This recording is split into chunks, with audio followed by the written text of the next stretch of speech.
The Bleacher Report app is your destination for sports. Right now, the NBA's heating up, March Madness is here, and MLB is almost back. Every day there's a new headline, a new highlight, a new moment you've got to see for yourself.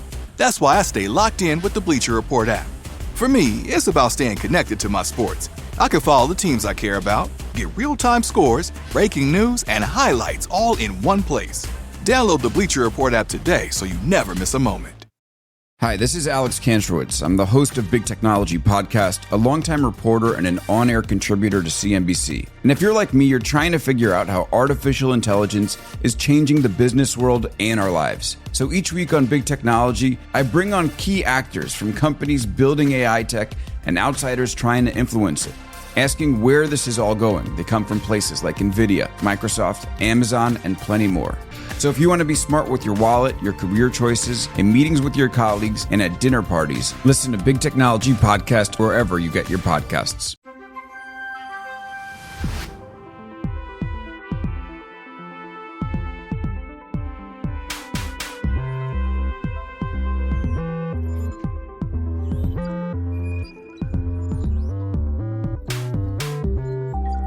Welcome to Unbiased Science, where we bring scientific method to the madness.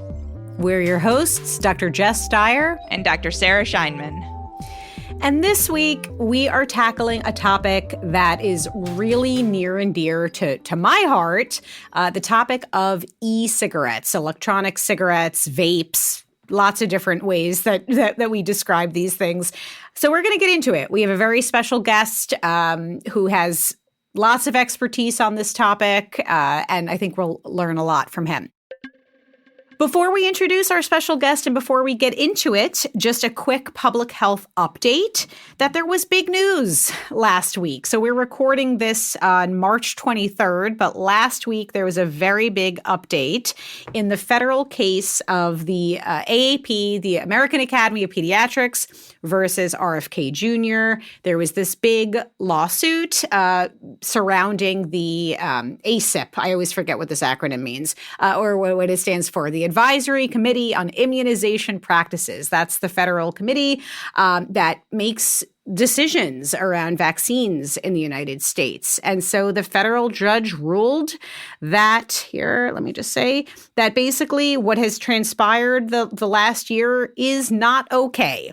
So in terms of what the ruling actually was and what it means for us, so the 13 ACIP members that Kennedy appointed after firing all of the qualified experts on the committee are effectively sidelined. So they cannot meet in any official capacity, and every vote that they cast is seemingly nullified. And this is really, really interesting.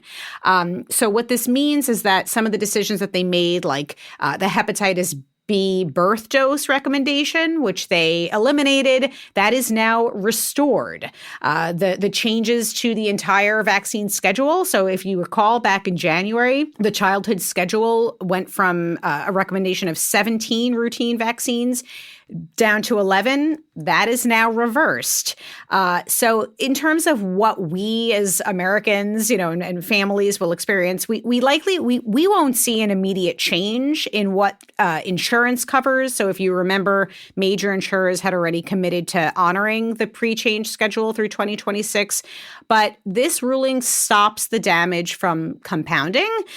So this is big. I'll say candidly, this is a win, but it's sort of wrapped in a caveat. There was an interesting article that came out of The Atlantic that called this vaccine purgatory, because this is a win for public health and for vaccines and for preventative health. But we know that it will be appealed. We've already caught wind that the committee will be reconstituted. So yes, this was a victory, but does not mean that there won't be challenges that lie ahead.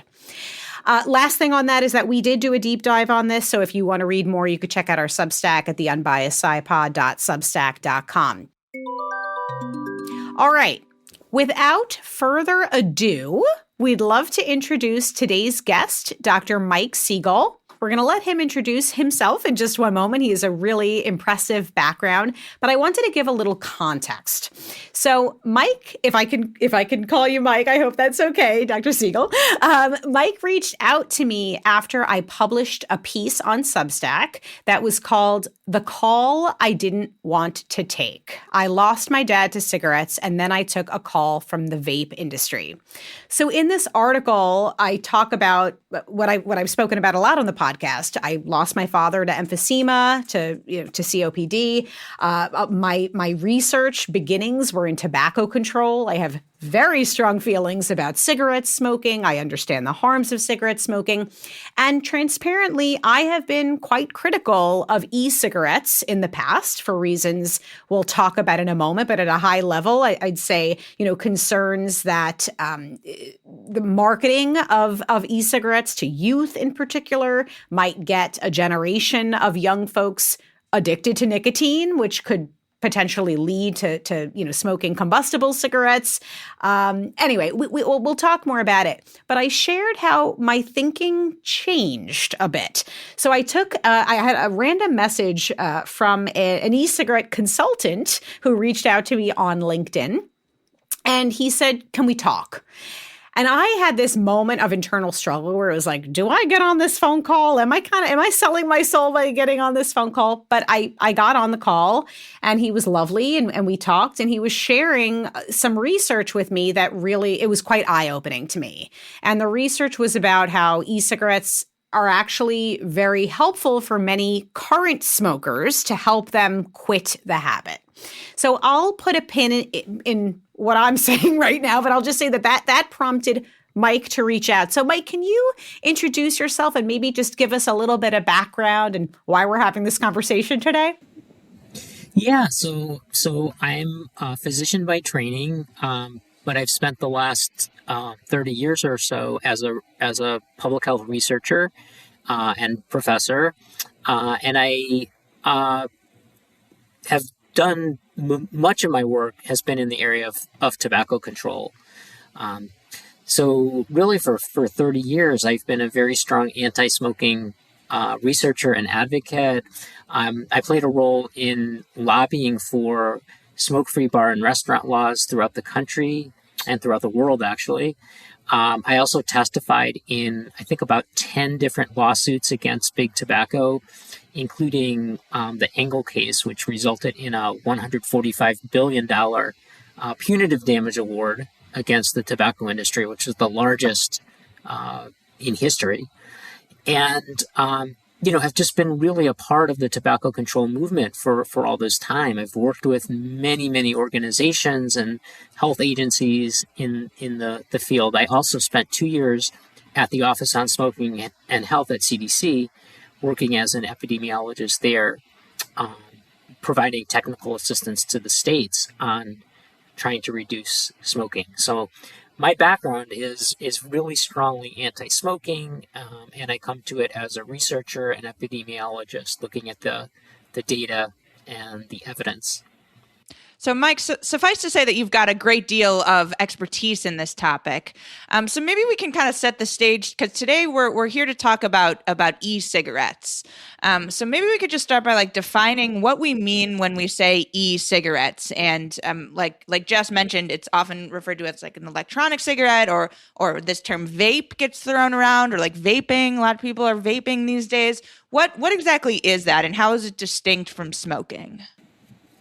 So an electronic cigarette is basically a device that heats a liquid and turns it into an aerosol. It basically creates an aerosol and allows the user to inhale that aerosol.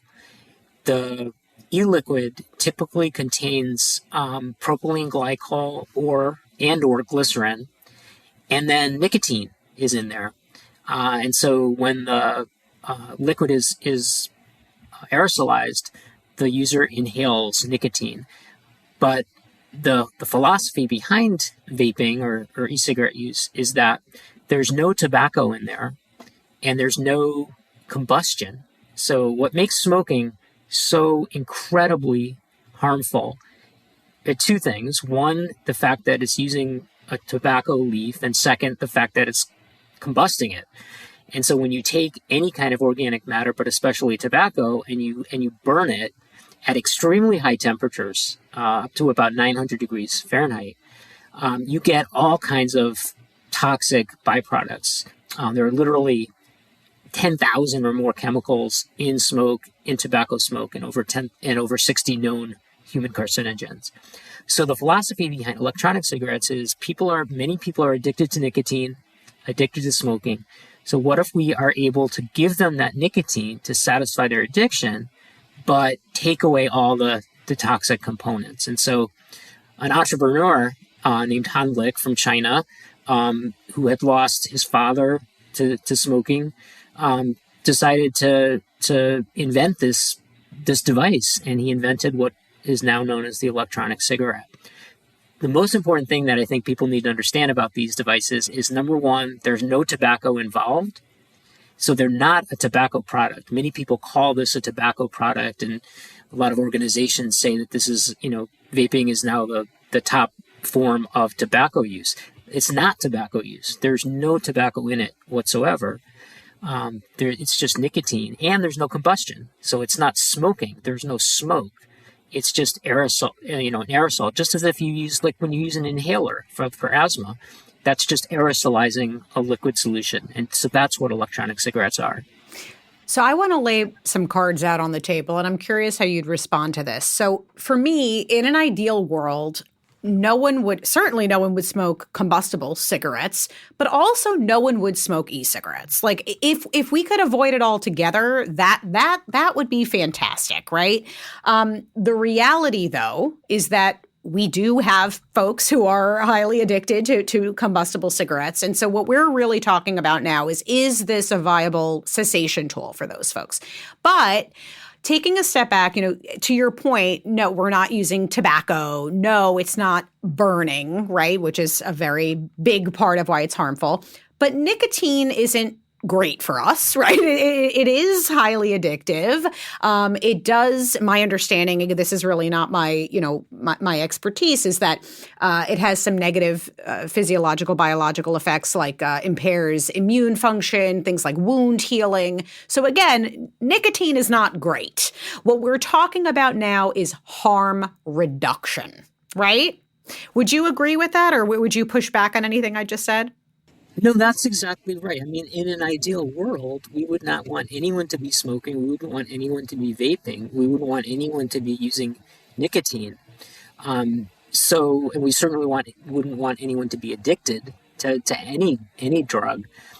The problem is we don't live in an ideal world. We live in a world where adolescents are risk takers. They are independence and autonomy and rebellion are core values of adolescence. And as long as we have adolescence, we're going to have risk-taking.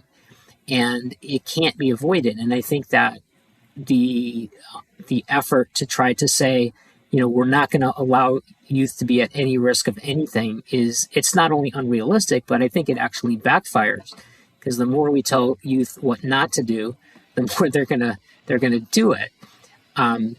So I think that in that world, which is the world that I'm in, which is public health, that's what public health is about. It's about balancing the risks and the benefits of different behaviors. And it's not about trying to achieve perfection.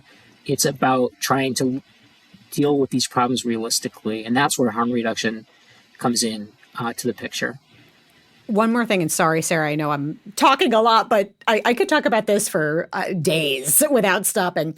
So candidly, I'll say that the feedback I got on this article that I wrote was not all positive. I actually got a lot of blowback from the public health community who felt like it was terrible that I was even considering talking about e-cigarettes in a positive light. And we'll link to this article. I want to say, and something we haven't talked about, but of course we're going to talk about, is this predatory marketing and, and getting youth started right? When we're trying to hook non-smokers on this product. But what I was talking about was what we're just saying is harm reduction. Living in a realistic world where we do have smokers, is this a safer alternative to combustible smoking cigarettes? And Mike, we did speak briefly before this, and my understanding is you've also experienced similar pushback from the public health community. Is that right? Yeah, absolutely. I think that for some reason, I can talk a little bit about what I suspect, but for some reason, there is really a reluctance in the public health community, especially in the tobacco control movement, to accept the idea of harm reduction when it comes to nicotine. And, I want to make it clear that we accept harm reduction for many, many other issues in public health, including other addictions. I mean, nobody argues that we should take buprenorphine off the market because youth are going to start using it, right? We know that for heroin users, and nobody ideally thinks that somebody should be addicted to any opiate. It's not an ideal situation, but would we rather have people, on heroin, shooting up heroin and using dirty needles and all of that? Or we would have them having a safe drug that's administered in a clinic and is not, it's still an opiate, but it doesn't carry the other risks associated with, say, heroin use or fentanyl use. Mm-hmm. But for some reason, the tobacco control field has not embraced harm reduction for nicotine. And I guess I should start by really being honest and saying that when I first heard of electronic cigarettes, I first heard of these products in 2009. And when they first came on the market, my reaction as a longtime anti-smoking advocate was, oh my gosh, the tobacco industry's at it again. Big tobacco. And I thought, right, what a cunning idea. What a great ploy to come up with this product that they could say is safer, but in reality is just more of the same. The tobacco industry at one point had introduced light cigarettes, and it was the same thing. They said, oh, these are much safer. And of course, light cigarettes aren't any safer. In fact, you inhale more, right? So it might even be worse. But so I just assumed this was another big tobacco ploy. But over the course of 2 years, I started looking at the research.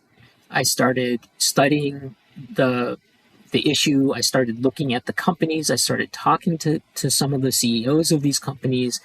But most importantly, I started to talk to vapers, people who are actually using these products. And what I found out was very different from what I originally imagined. So first of all, big tobacco was not involved at all in this product. It was not, the tobacco companies did not create electronic cigarettes and start marketing it. This was independent, as I said, this Chinese entrepreneur who created them. And then it was independent companies that started selling them. Tobacco companies didn't even get involved in the picture until 2011 when they saw how successful they were and they decided, okay, well, we might as well make some money off of people who are quitting since we're not going to make any money if they just quit and leave our products. So they got into the market. But prior to that, they weren't involved at all. So this was not a big tobacco ploy. Hi, this is Alex Kantrowitz. I'm the host of Big Technology Podcast, a longtime reporter and an on-air contributor to CNBC. And if you're like me, you're trying to figure out how artificial intelligence is changing the business world and our lives. So each week on Big Technology, I bring on key actors from companies building AI tech and outsiders trying to influence it, asking where this is all going. They come from places like NVIDIA, Microsoft, Amazon, and plenty more. So if you want to be smart with your wallet, your career choices, in meetings with your colleagues, and at dinner parties, listen to Big Technology Podcast wherever you get your podcasts. Second of all, what I found out is that they are safer than cigarettes. This wasn't, light cigarettes was a scam. It was a fiasco. But it was marketing, right? It was a marketing tactic. Yeah. But this is not a scam. I mean, this is true. Electronic cigarettes are much safer than cigarettes. There's no question about it. And smokers who switch to electronic cigarettes experience immediate improvement in their health, especially in their respiratory health, and they greatly reduce their risk of cancer and lung disease. I talked to vapers, and many of them said that this is the only way they could quit. They had tried many, many other ways to quit, and nothing worked for them until they tried electronic cigarettes. And then finally, I looked at the data, and the data basically showed that as of this point, there's been over 5 million ex-smokers who quit because of switching to vaping. So you're talking about 5 million people who essentially saved their lives because of this product. And so, when I see data, when I see the evidence change, I change my mind. The beauty of science. I was going to say, like any good scientist. So, I mean, given all of this positive data pointing to, the relative safety of e-cigarettes compared to tobacco, combustible tobacco smoking, why is it that there's so much pushback from the public health community, do you think, with regards to e-cigs? I'm curious, Mike, what you'd say, although I think you did sort of touch on it. I think for many of us in public health, there was this association with big tobacco. And I have a funny anecdote I'll share in a second. But Mike, you're the one who informed me that actually big tobacco, they were not the originators of, as you've just described, of e-cigarettes. But once they saw the dollars flowing, of course, they went with it. And sorry, Mike, I don't know if you want to jump in, but can we actually, sorry, go for it. Did you want to jump in there? Anything else to add? In response to Sarah's question, I think a major reason for this is that people tend to make assumptions and they try to put things into boxes, into containers. And so when something new comes on the market, we try to place it in a comfortable area, something that we already know. And I did the same thing, right? I just admitted I was guilty of that when they first came on the market. Before I even started looking at what they were, I immediately placed them into this bucket of, okay, this is just another big tobacco ploy. And I think that's what happened to everyone in the tobacco control and public health movement. And I don't have a problem with that because I did it myself, right? You naturally are going to make some assumptions. The problem is in science, when the data changes, the whole point of science is that you change your opinion. And that's what didn't happen. That I changed my mind. A number of other scientists changed their mind when they saw the data. But the mainstream tobacco control groups and a lot of the health agencies did not. They just stuck with that same, and they're not willing to reconsider their opinions, no matter how much evidence comes out showing how much safer these products are. So, but there is one thing that we've danced around a bit, but I just want to really go there. The marketing of e-cigarettes. I think that's another reason, and a 100% understandable reason, I think, why public health has had qualms with e-cigarettes. So the flavors, of course, that's the big thing. You got bubble gum, peach flavored e-cigarettes. It feels predatory. It is predatory. And I would argue, it sounds like that story you shared about how it was the Chinese entrepreneur who lost his or her father, right? Is that what you were saying that sort of spurred the idea? While that original, like the origin story was likely coming from a good place, I think we could agree that now this is a very profitable industry, and I don't think the majority of e-cigarette companies are doing this out of the goodness of their hearts. I think this is making them a lot of money. So I want to talk about that a little bit, and whether, Mike, in my piece, I guess I was saying, is there a way to acknowledge that e-cigarettes can be a very powerful cessation tool, but is there a way to regulate them more or put up, I don't know, what we like constrain a little? Like, for example, I think, is it in the UK, and you know a lot more about this than I do, I believe like there are limits on the amount of nicotine that could be in e-cigarettes. And here our levels fluctuate more, and that upper level is far higher. And please correct me if I'm mistaken. Could it be, and I don't know, I'm just thinking, are there ways to really market it as a cessation tool, or require a prescription, for example? I mean, obviously that would set up a barrier, and I'm sure, it's another consideration, but what do you think? Do you think there's a better way, like recognizing that this is a valuable tool, but is there a better way to go about it? There is. There absolutely is. And, this is what public health does. Public health regulates risks. That's what we do. That's the art of public health. It's balancing the costs and benefits, right? There's many, many products that are used that have a benefit to society, but which also have drawbacks. And what we do in public health is we try to balance those. We try to regulate the risk so that we maximize the benefit and minimize the harm. And there is a way to do that with electronic cigarettes. The problem is that because a lot of these health groups and tobacco control groups have been unwilling to even acknowledge that these are safer than cigarettes, and that we actually prefer that people, if you had a choice between smoking and vaping, we'd rather that people choose to vape.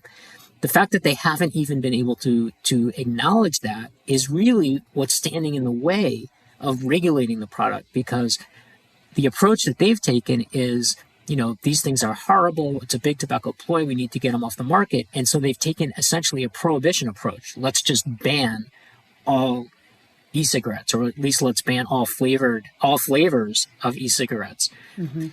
And that's not a public health approach that works. We know from prohibition of alcohol that it doesn't work. What it does is it creates a black market, and you end up with, illegal moonshine that actually is going to kill people. So seems a little narrow-minded. It is. It's very narrow-minded, and that approach doesn't work. So what we need is to regulate the products, and regulating the products means regulating the marketing, Right.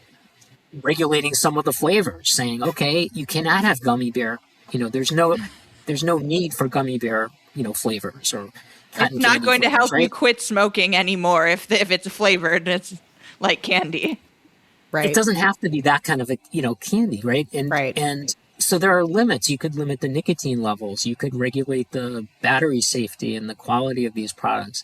The problem is we're not doing that, because the approach that we as a country have taken, and it's largely because of the reaction of a lot of the public health groups, is a prohibitionist approach. So we basically, in this country, have decided that we're going to outlaw all cigarettes. We're going to outlaw all e-cigarettes, except for ones that get FDA approval. And to get FDA approval, they have to submit these complex applications that cost hundreds of thousands of dollars. And so far, only 32 products have been approved. And so what that means is that 70% of the e-cigarette market right now is illicit. Most electronic cigarettes on the market now are illicit. 70% of people who are buying e-cigarettes are buying essentially an illegal product. And that doesn't help anyone, because what that means is that they're buying products that are not regulated. Right. And that is a problem. So I think the better way to approach this is just to acknowledge, yes, these products are going to help many smokers quit. So yes, we do want to keep them available, but at the same time, we're going to try to minimize the risks to youth and to, other non-smokers. And so to do that, let's regulate this. Let's put marketing limits. Let's, make sure that nobody under age 21 can access the products. Let's make sure that they're as safe as they can be by, let's regulate the temperature so that they don't get chemicals in there that shouldn't be in there. But that's not the approach that we've taken in the United States. Right. I'm going to go on a little tangent, but, I am rah like health. I am Mrs. Public Health. I love public health. And I think people are quite hard on public health, in particular, like COVID response stuff. There's been a lot of criticism, maybe some warranted, not all of it. So with that in mind, I will tell you that I am frustrated with this aspect of public health. And I've written, I wrote this other piece. Like I said, this is a tangent, but it's somewhat related. I wrote this article on masks and how I, as a public health scientist, without question, high quality masks are incredibly effective at reducing disease transmission. From that perspective, absolutely, they're an incredible tool. But the reality is that there are other factors that we weigh when deciding whether or not to wear a mask, right? Like for me, I have a daughter who has some speech challenges, and it's very important for her to see my mouth as it moves. There are other downsides. I've heard people say, that they don't like wearing them candidly, or it might interfere with social interactions. So the answer is, for me, I take a harm reduction approach where I do mask anytime I'm in a doctor's office or a clinical setting where I know I'm going to be around sick people. I mask if someone asks me to mask. I mask if I'm around individuals who, identify as immunocompromised, understanding that we can't always see whether a person is immunocompromised, which is 100% an issue, right? And so people that tends to be the argument I hear. But my point is that I think public health needs to get with the program a little bit and understand that we're not always, we see things through a very specific lens, but we have to understand these other things that are happening and impacting decision-making and our behaviors. And until we do that, it feels like we're going to be so polarizing, and we're going to miss a real opportunity to help people. So sorry, that was a little bit of a tangent soapbox, but I'm frustrated by that. Sounds like you are too. Yeah, and I guess I would say that I don't think that actually is a tangent. I think that is the central issue. I think the central issue is that we have to be better in public health about acknowledging the reality of people's lives and in giving people autonomy to make choices. But in doing that, what is absolutely essential is that people are informed with the truth. It's not autonomy. People can't be autonomous if they don't have the correct information. Mm-hmm. And so what we've done, I think, is given people a lot of misinformation in public health. And, the original, if you remember in March 2020, when the CDC first talked about COVID, they said, don't wear masks. That was their very first message was don't wear a mask because it doesn't work. And that ended up being very damaging because you can't, once you tell the public one thing, you can't backtrack on that or you're going to lose trust. And I think that's what happened. So I would argue that with respect to the vaping issue, people have to make their own minds. Smokers have to have autonomy to decide, if they can't quit using any other method and e-cigarettes are available, that, they can make an informed decision. But what people do need to know is the truth. And right now, the public health groups are not telling the public the truth. They're basically saying, and many groups have said, that vaping is just as harmful as smoking, that it doesn't help you to quit smoking. And they're actually discouraging people from quitting smoking by switching to vaping. And so that is going too far because that is not being truthful. And so that's actually taking people's autonomy away, not giving them autonomy. So I think, what you're mentioning here is really the central issue, which is that we have to understand what people's lives are, that there are competing risks that people make decisions about every day. And they have to have autonomy to make those decisions. But to do that, they need the truth. And hiding the truth and just forcing them into a, kind of either or situation where there's no nuance and no middle ground is usually not the best approach. So I know we're going to get ready to wrap in just a couple of minutes, but I think we'd be remiss if we didn't acknowledge that there are other smoking cessation tools out there.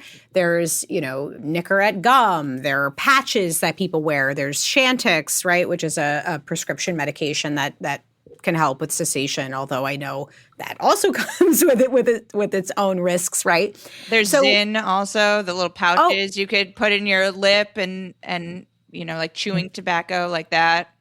Do you know that there's a whole Zinfluencer culture now? There's a whole, have you heard that term? Yeah, it's a whole thing. Yes. But and my understanding, and I really want to hear from you, Mike, I'm sure there have been studies sort of comparing these cessation tools. My thinking is that I'm sure there's something about, and if you're not watching on video, I'm modeling smoking cigarettes, something about the act of smoking, of drawing the cigarette to your mouth, just because it mimics that same motion of cigarette smoking. I would think that's part of why maybe it's more effective. But I'm curious, have you seen research on that?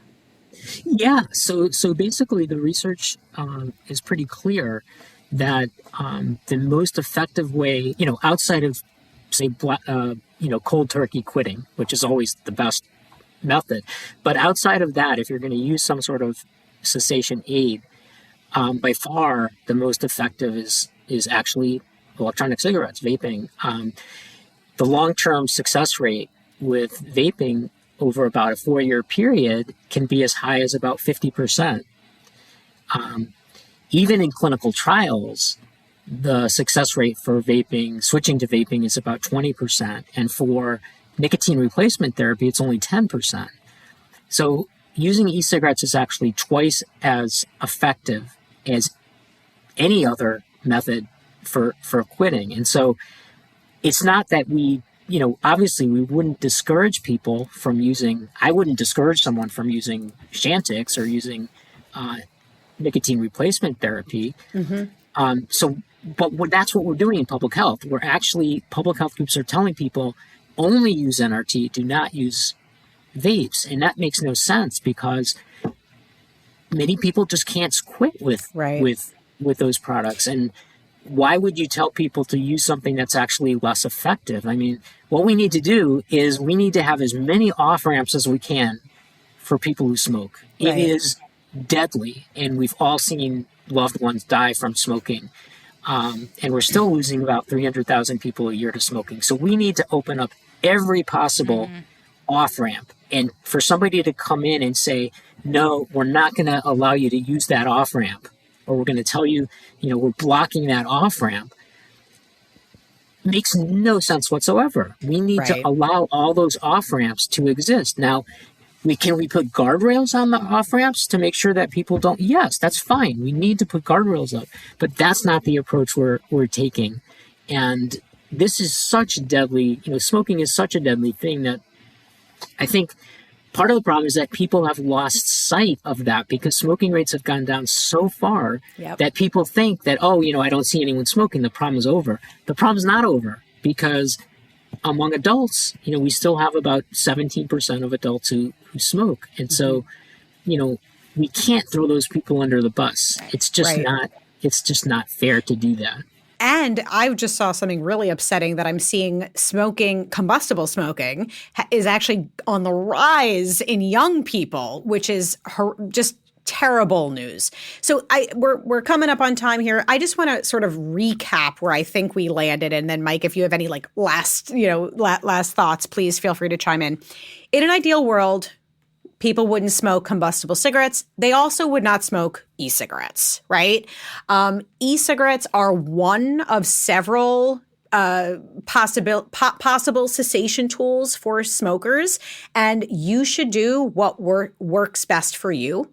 Smoking is brutal. I watched my father die slowly and painfully for almost 15 years. It was horrific. And so my goal as a public health scientist is to have fewer people smoke cigarettes, right? That being said, right now, the e-cigarette industry is running wild, right? There is no regulation and there is 100% predatory marketing to youth. And we should not have children and teenagers and young adults starting this habit. That's a problem. So it sounds like we need to really regulate e-cigarettes. We need to maybe limit the amount of nicotine that is in these e-cigarettes. We need to absolutely have guardrails on marketing. But we do need to do better about presenting this as one viable off-ramp, as you said, Mike. Any last thoughts or what did we not, anything we didn't say? Well, no, I think the way that you described it is perfect. I mean, in an ideal world, we wouldn't want anyone vaping. We wouldn't want anyone using nicotine. We don't live in an ideal world. And so what we do in public health is we regulate in order to try to maximize benefits and minimize risks. And, we can regulate these products. There's no reason why we can't. But we haven't chosen to do that. Instead, we've chosen a path that has led to a situation where 70% of products on the market, of vaping products, are completely unregulated. Mm-hmm. There is an illicit market. And then it's the Wild West, right? It's anything goes. That's where you get your predatory marketing that you can't control. Right. That's where you get cotton candy flavors, which are just irresponsible. So we need to embrace e-cigarettes so that we can regulate them. And to do that, we need to embrace harm reduction. And that's what hasn't occurred in public health. Hear, hear. All right. Sarah, do you want to take us home? Dr. Mike Siegel, thank you so much for joining us today.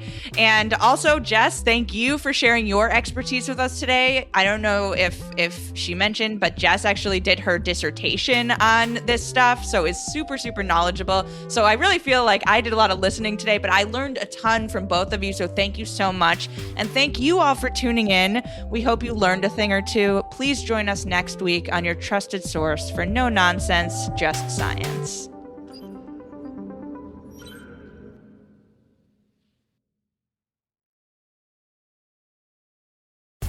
The Bleacher Report app is your destination for sports. Right now, the NBA is heating up, March Madness is here, and MLB is almost back. Every day there's a new headline, a new highlight, a new moment you've got to see for yourself. That's why I stay locked in with the Bleacher Report app. For me, it's about staying connected to my sports. I can follow the teams I care about, get real-time scores, breaking news, and highlights all in one place. Download the Bleacher Report app today so you never miss a moment.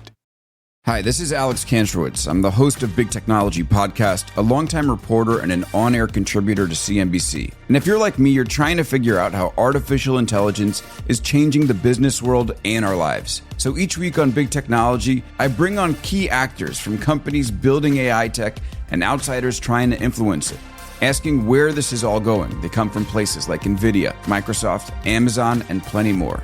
So if you want to be smart with your wallet, your career choices, in meetings with your colleagues, and at dinner parties, listen to Big Technology Podcast wherever you get your podcasts. The sun's shining, birds are singing, and all feels right in the world. Until the season changes, and suddenly you lose your motivation to get out of bed. In fact, 1 in 5 people experience some form of depression, no matter the season or time of year. At the American Psychiatric Association Foundation, our vision is to build a mentally healthy nation for all, because we want you to live your best life and be your best you all year round. Please visit mentallyhealthynation.org to learn more.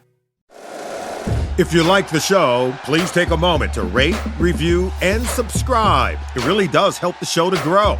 Thank you for listening.